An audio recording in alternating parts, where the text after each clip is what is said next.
피부는 멀쩡한데 속이 가렵다면 당장 멈추십시오.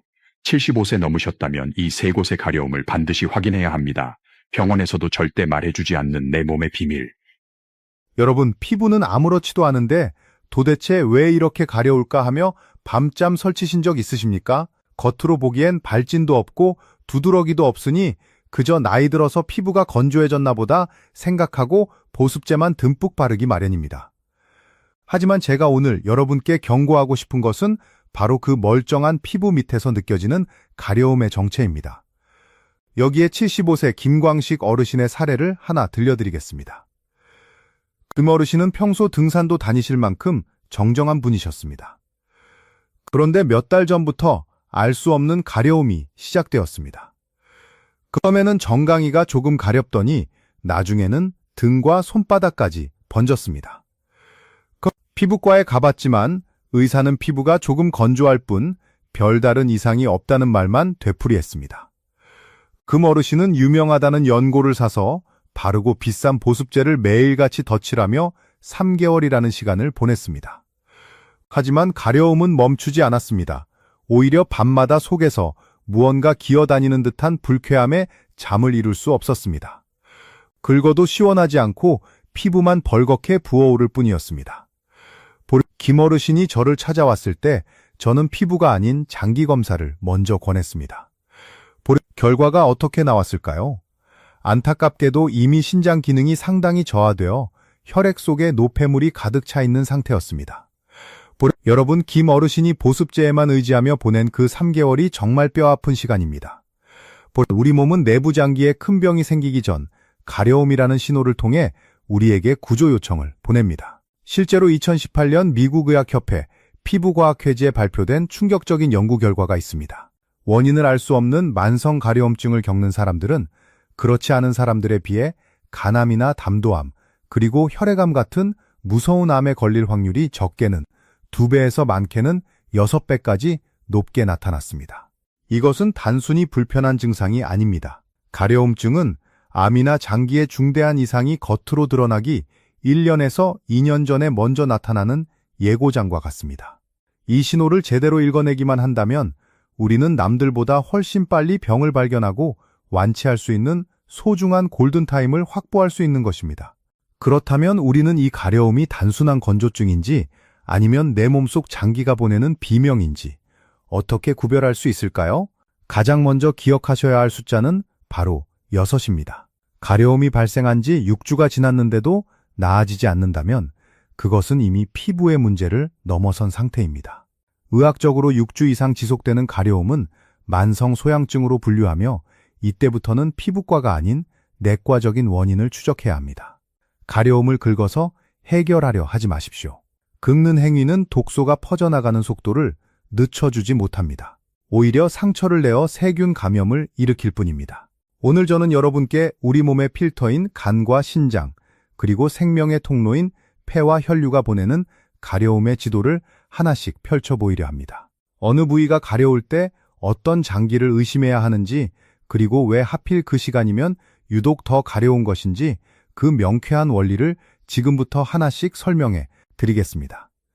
이 정보를 아는 것만으로도 여러분은 남은 여생을 훨씬 건강하고 평안하게 보내실 수 있을 것입니다. 오늘 저와 함께 내 몸속의 비밀을 파헤쳐 볼 준비가 되셨습니까?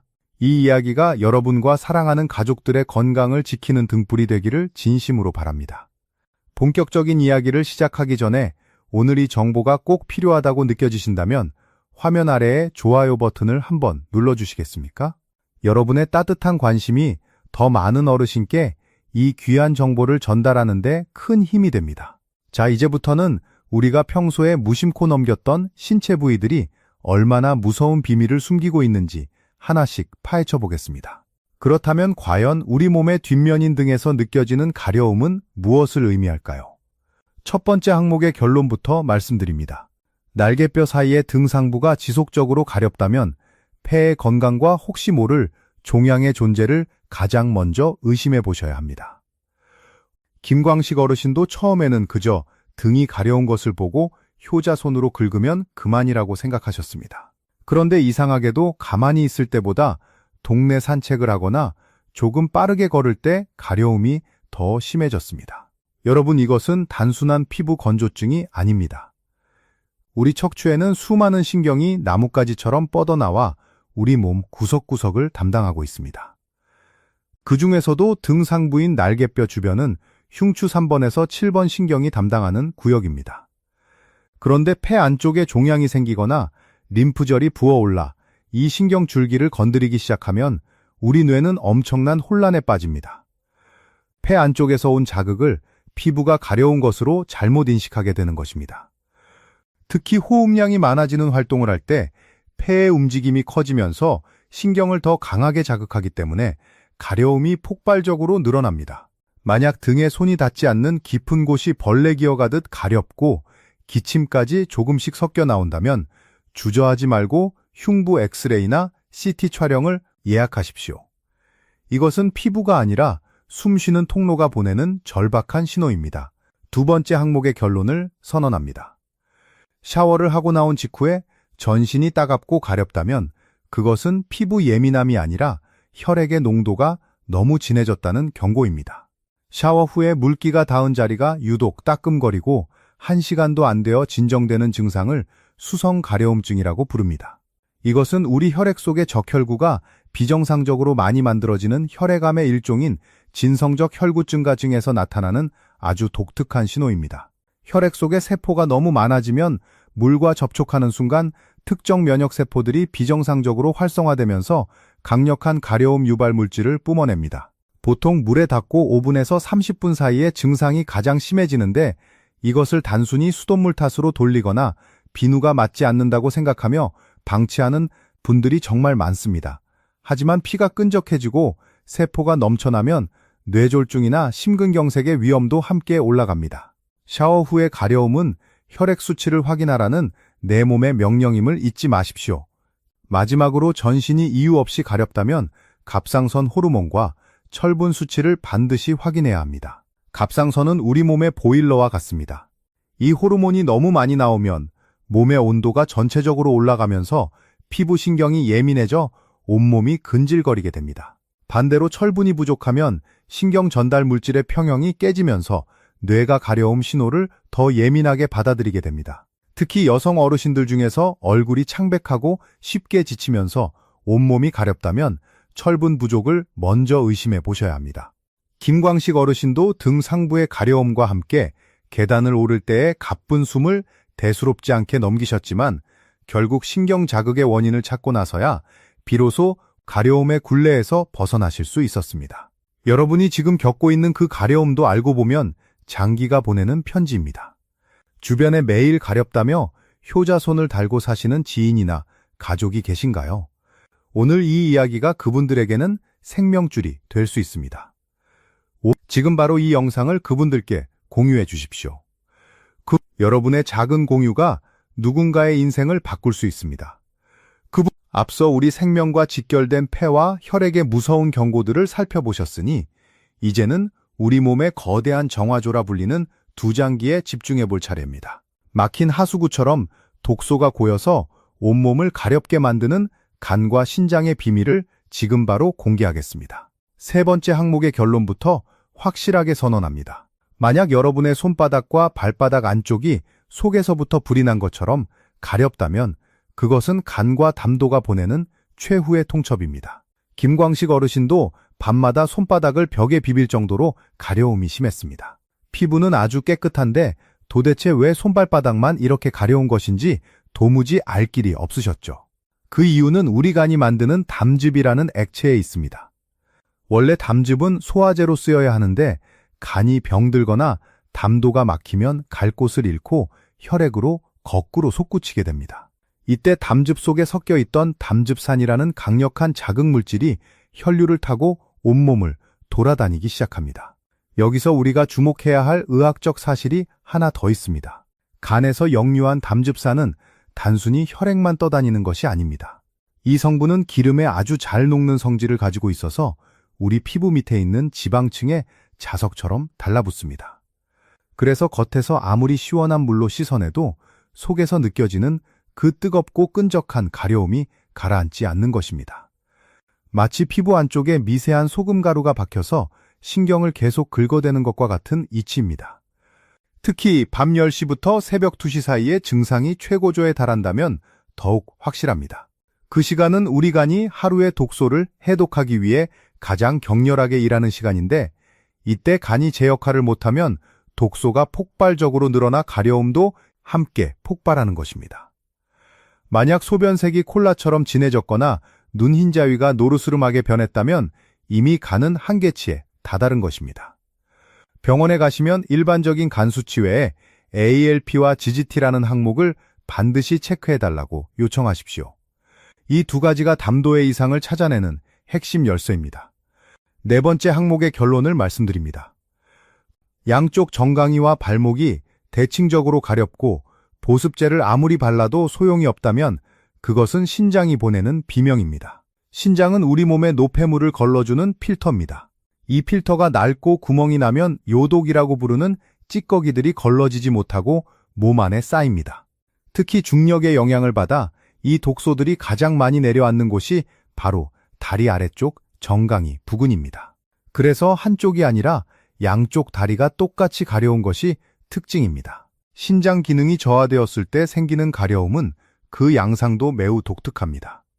요독이 쌓이면 우리 몸속의 칼슘과 인의 균형이 완전히 무너지게 되는데, 이때 생성되는 미세한 결정체들이 피부 신경 주위에 쌓이면서 전기가 통하는 듯한 찌릿한 가려움을 만들어냅니다. 이것은 단순히 건조해서 생기는 가려움과는 차원이 다른 통증에 가까운 신호입니다. 김광식 어르신도 나중에서야 이 원리를 들으시고는 그래서 내가 밤마다 살을 파헤치고 싶을 정도로 괴로웠던 거구나 하며 무릎을 탁 치셨습니다. 김광식 어르신도 처음에는 등산화 때문에 다리가 가려운 줄 아셨습니다. 하지만 이것은 신장이 더 이상 독소를 처리할 수 없으니 제발 좀 도와달라고 보내는 신호였습니다. 소변을 보실 때 변기에 거품이 생기고 한참이 지나도 사라지지 않거나 발등을 손가락으로 꾹 눌렀을 때 살이 금방 올라오지 않고 푹 꺼져 있다면 이미 신장 기능에 빨간불이 켜진 것입니다. 이럴 때는 지체하지 말고 신장내과를 찾아가 크레아티닌 수치와 인 수치를 확인하셔야 합니다. 이것을 놓치면 나중에 투석이라는 힘든 과정을 겪어야 할 수도 있습니다. 여러분, 가려움은 단순히 긁어서 해결할 문제가 아니라는 사실을 이제는 명확히 아시겠지요. 우리 장기들은 말은 못하지만 가려움이라는 언어로 끊임없이 우리에게 말을 걸고 있습니다. 그 말을 무시하면 병은 커지지만 그 말에 귀를 기울이면 건강을 되찾을 수 있습니다. 오늘 제 강연이 여러분의 눈을 뜨게 했다면 지금 바로 구독 버튼과 알림 설정 버튼을 꾹 눌러주시겠습니까? 여러분의 구독 한 번이 제가 더 정확하고 유익한 의학 정보를 준비하는데 가장 큰 원동력이 됩니다. 다음 파트에서는 이 모든 신호를 바탕으로 우리가 일상에서 어떻게 대처해야 하는지 그 실전 지침을 알려드리겠습니다. 자, 이제 여러분의 삶을 실질적으로 바꿀 시간입니다. 지금까지는 무엇이 문제인지 배웠다면 이제는 내일부터 당장 무엇을 해야 할지 제가 구체적인 시간표를 짜드리겠습니다. 김광식 어르신도 제가 드린 이 숙제를 매일 하시면서 본인의 건강을 되찾으셨습니다. 여러분도 충분히 하실 수 있습니다. 아는 것이 힘이라는 말도 있지만 의학에서는 아는 것을 실천하는 것이 곧 생명입니다. 첫 번째 실천법은 가려움 기록부 만들기입니다. 거창하게 생각하실 필요 없습니다. 달력이나 작은 수첩 하나를 준비하십시오. 가려움이 느껴질 때마다 딱 3가지만 적는 것입니다. 몇 시에 가려움이 시작되었는지, 그리고 어느 부위가 유독 가려운지, 마지막으로 그 강도가 1부터 10까지 중에서 어느 정도인지를 기록하십시오. 1은 아주 살짝 간지러운 정도고 10은 잠을 한숨도 못 잘 정도로 괴로운 상태를 말합니다. 만약 매일 밤 11시만 되면 손바닥이 가려워서 팔 정도의 고통을 느낀다면 그것은 간이 보내는 신호일 확률이 매우 높습니다. 이렇게 일주일만 꼼꼼히 적어서 병원에 가져오시면 의사는 여러분의 몸속 상태를 엑스레이 찍듯 정확하게 들여다볼 수 있습니다. 막연하게 온몸이 그냥 가려워요 라고 말씀하시는 것보다 수십 배는 더 정확한 진단이 가능해집니다. 두 번째는 세포의 갈증을 해결하는 올바른 수분 섭취입니다. 우리 몸의 필터인 신장과 간이 독소를 걸러내려면 충분한 물이 반드시 필요합니다. 하루에 1.5리터 정도를 목표로 하십시오. 하지만 한꺼번에 많이 마시면 오히려 신장에 무리가 갈 수 있습니다. 종이컵 1컵 분량의 물을 한 모금씩 천천히 머금으며 하루에 8번에서 10번에 걸쳐 나눠 드시는 것이 가장 효과적입니다. 아침에 눈 뜨자마자 마시는 미지근한 물 한 잔은 밤새 쌓인 독소를 씻어내는 최고의 보약입니다. 수분이 충분해야 혈액 속에 떠다니는 가려움 유발 물질들이 묽어지고 소변을 통해 원활하게 배출됩니다. 세 번째는 밤 11시 이전에 반드시 이불 속으로 들어가는 것입니다. 우리 몸의 해독 공장인간은 밤 11시부터 새벽 3시 사이에 가장 활발하게 가동됩니다. 이 시간에 여러분이 깨어 있거나 육체적인 활동을 하면 공장은 제대로 돌아가지 못하고 독소는 다시 혈액으로 넘쳐나게 됩니다. 밤마다 손발이 가렵다면 그것은 간이 지금 너무 힘드니 제발 좀 쉬게 해달라는 호소입니다. 잠이 잘 오지 않더라도 불을 끄고 편안하게 누워있는 것만으로도 간으로 가는 혈류량이 늘어나 해독에 큰 도움이 됩니다. 네 번째는 병원에서 의사에게 여러분의 권리를 당당하게 요구하는 것입니다. 보통 어르신들은 의사가 알아서 다 해주겠지 생각하고 기다리시지만 가려움증은 원인이 너무나 다양해서 그냥 지나치기 쉽습니다. 내과에 가셔서 이렇게 말씀하십시오. 가려움이 6주 넘게 지속되니 단순한 피부 문제가 아닌 것 같습니다. 간 수치 중에서는 ALP와 GGT를 꼭 확인해 주시고 신장 수치에서는 크레아티닌과 인 성분을 봐주세요 라고 명확히 요청하십시오. 그리고 혹시 모를 혈액이나 장기의 이상을 확인하기 위해 LDH 수치도 함께 체크하고 싶다고 말씀하십시오. 이것은 여러분의 생명을 지키는 가장 현명하고 똑똑한 행동입니다. 여기서 여러분이 가장 자주 묻는 질문 3가지를 제가 직접 해결해 드리겠습니다. 첫째로, 너무 가려운데 절대 긁으면 안 되나요? 라고 묻는 분들이 정말 많습니다. 여러분, 긁는 행위는 불이 난 곳에 기름을 붓는 것과 같습니다. 피부에 상처가 나면 그 틈으로 세균이 들어가 더 큰 염증을 만듭니다. 너무 괴로울 때는 차가운 물수건을 가볍게 데워주시거나 얼음팩을 수건에 싸서 가려운 부위에 잠시 올려두십시오. 피부 온도를 3도에서 5도만 낮춰도 가려움을 전달하는 신경의 민감도가 뚝 떨어져서 훨씬 편안해지실 겁니다. 두 번째는 비싸고 좋은 보습제를 바르면 조금이라도 나아지느냐는 질문입니다. 안타깝게도 내과적인 원인으로 인한 가려움은 보습제로 절대 해결되지 않습니다. 이것은 피부 겉면이 마른 것이 아니라 여러분의 혈액이 오염되었기 때문입니다. 겉에 아무리 좋은 기름을 발라도 속에서 올라오는 신경 자극은 차단할 수 없습니다.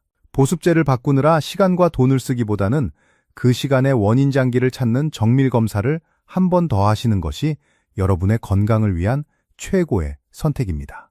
마지막으로 가려움 말고는 몸에 아무런 이상이 없는데 정말 큰 병일 수 있느냐며 걱정하십니다.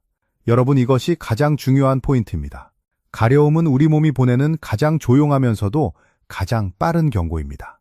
황달이 오거나 복수가 차고 숨이 가빠진 뒤에 병원을 찾으면 이미 늦은 경우가 많습니다. 가려움증 하나만 있을 때 원인을 찾아내는 것이야말로 병을 뿌리 뽑을 수 있는 유일한 기회라는 사실을 명심하십시오. 자, 여러분, 오늘 제가 말씀드린 이 4가지 실천법 중 단 하나라도 내일부터 당장 시작해 보시겠습니까? 지금 바로 실천할 결심이 서셨다면 댓글창에 실천이라는 2글자를 남겨주십시오. 여러분의 그 다짐 한마디가 건강한 100세 인생을 만드는 가장 위대한 첫걸음이 될 것입니다. 댓글을 남기신 분들끼리 서로 격려하고 응원해 주시면 혼자 하는 것보다 훨씬 더 큰 힘을 얻으실 수 있습니다. 여러분의 결단을 제가 진심을 다해 응원하겠습니다. 김광식 어르신 이야기로 오늘 강연의 마무리를 짓고자 합니다. 처음 저를 찾아오셨을 때 어르신은 3개월 넘게 밤잠을 설치며 손발바닥을 긁느라 지칠 대로 지친 상태셨습니다. 피부과 약만 믿고 버텼던 그 시간이 너무나 야속하다며 눈시울을 붉히셨던 모습이 아직도 생생합니다. 하지만 다행히 어르신은 포기하지 않으셨습니다. 정밀 검사를 통해 신장의 요독 수치가 높다는 것을 확인하셨고 지금은 저와 함께 꾸준히 관리하며 건강을 되찾으셨습니다.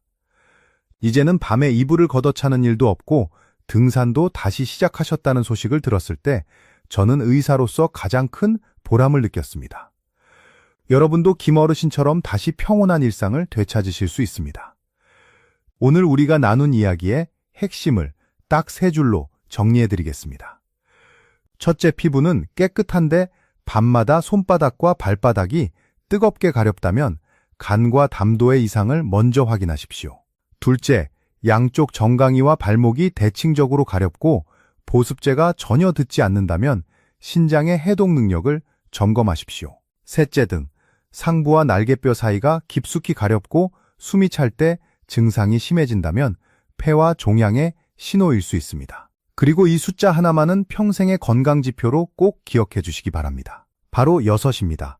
가려움이 발생하고 6주가 지났는데도 차도가 없다면 그것은 더 이상 피부의 문제가 아닙니다. 그때는 지체하지 말고 내과를 찾아가 정밀 검사를 받으십시오. 그 6주의 결단이 여러분의 남은 수십 년을 좌우할 골든타임이 될 것입니다. 여러분, 가려움은 우리 몸이 비명을 지르는 대신 보내는 아주 정중한 편지입니다. 이 편지를 무심코 쓰레기통에 버리지 마십시오. 오늘 배운 내용을 바탕으로 여러분의 몸이 하는 말에 조금만 더 귀를 기울여 주신다면 병은 멀어지고 건강은 성큼 다가올 것입니다. 여러분의 건강한 내일을 위해 저도 이곳 진료실에서 항상 최선을 다하겠습니다. 오늘 강연이 여러분의 삶에 작은 희망의 빛이 되었기를 바랍니다. 긴 시간 끝까지 경청해 주셔서 진심으로 감사합니다. 다음 시간에도 여러분의 생명을 지키는 가장 소중한 건강 정보로 찾아뵙겠습니다. 항상 평안하시고 건강하십시오. 감사합니다.